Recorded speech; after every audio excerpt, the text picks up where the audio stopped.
Top 7. Ác mộng phòng bếp.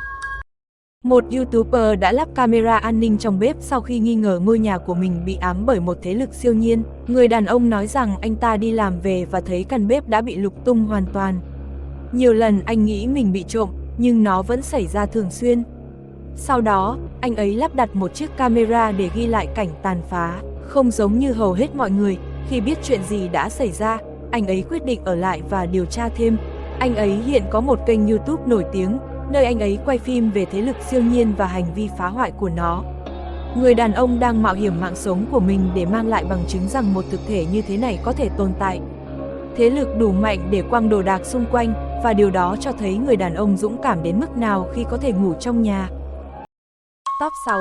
Cô gái di chuyển điện thoại bằng tâm trí. Đoạn phim này dường như gợi ý rằng một số người có thể có khả năng di chuyển đồ vật bằng tâm trí của họ.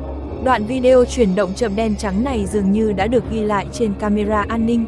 Chúng ta thấy hai người phụ nữ đang ngồi ở bàn, khi một người khác đứng gần đó. Có sách và các vật dụng khác trên bàn, bao gồm cả điện thoại di động. Khi camera quay, cô gái ở gần máy quay nhất bắt đầu thực hiện những chuyển động kỳ lạ bằng tay, vẫy các ngón tay về hướng điện thoại.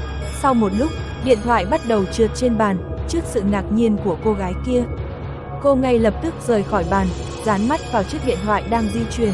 Người đứng phía sau nhanh chóng tiến tới và nhấc điện thoại lên, kiểm tra nó để tìm lời giải thích khả thi. Psychokinesis hay telekinesis là khả năng tương tác với thế giới vật chất chỉ bằng tâm trí. Đã có những trường hợp về khả năng điều khiển từ xa trong nhiều thế kỷ, nhưng chưa ai chứng minh được một cách thuyết phục rằng những khả năng đó tồn tại.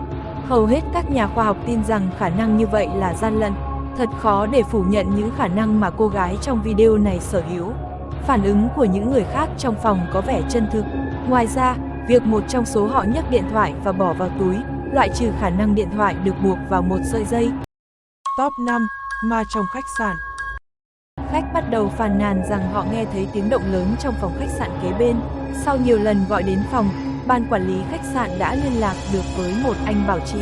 Anh gõ cửa vài lần và mở khóa căn phòng. Căn phòng tối đen như mực nên anh đã dọi đèn pin vào trong. Anh ta không thấy ai bên trong nên đã cảnh báo rằng anh ta sẽ bước vào. Phòng khách sạn không có một bóng người nên anh ta nhanh chóng trở về phòng. Anh ta báo cáo rằng tất cả đồ đạc đã bị đảo lộn. Ban quản lý đã gọi lại bằng radio yêu cầu anh ta lùi lại cho đến khi cảnh sát tới. Sau khi anh rời đi, có thể nhìn thấy một làn sương trắng rời khỏi căn phòng.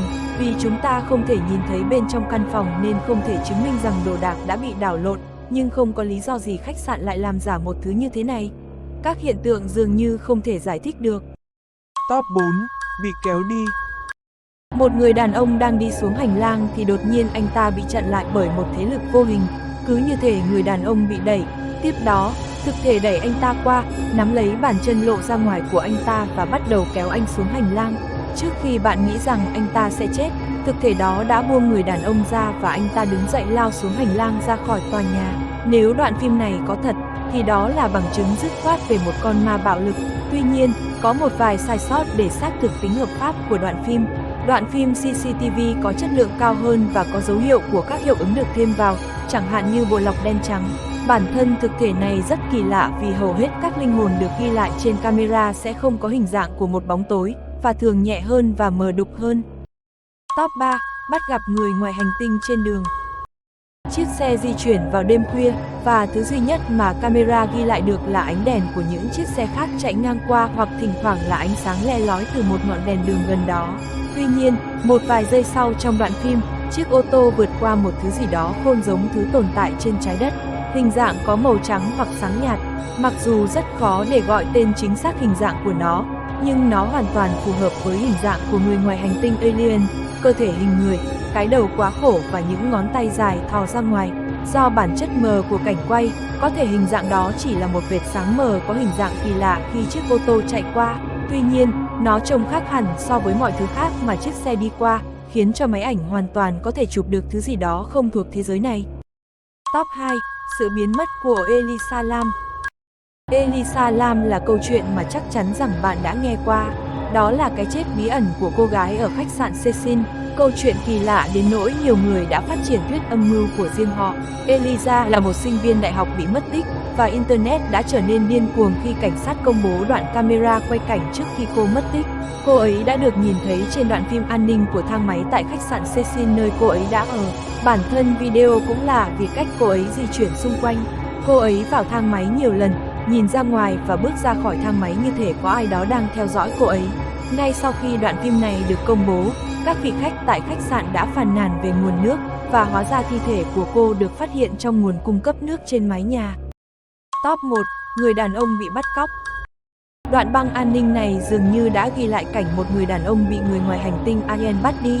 Đoạn phim được tải lên bao gồm 4 phòng riêng biệt và 4 cái camera. Bạn có thể thấy một tia sáng lóe lên khi người đàn ông đi qua cổng. Sau đó, tất cả các máy quay bị trống trong giây lát, rồi trở lại bình thường.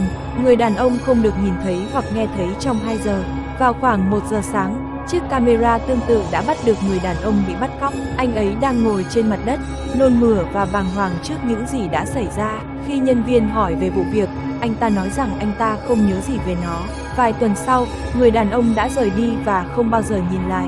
Các chuyên gia nói rằng đó có thể là một người nào đó đã lợi dụng trục trặc của camera, nhưng cho rằng trục trặc đó không phải là giả mạo.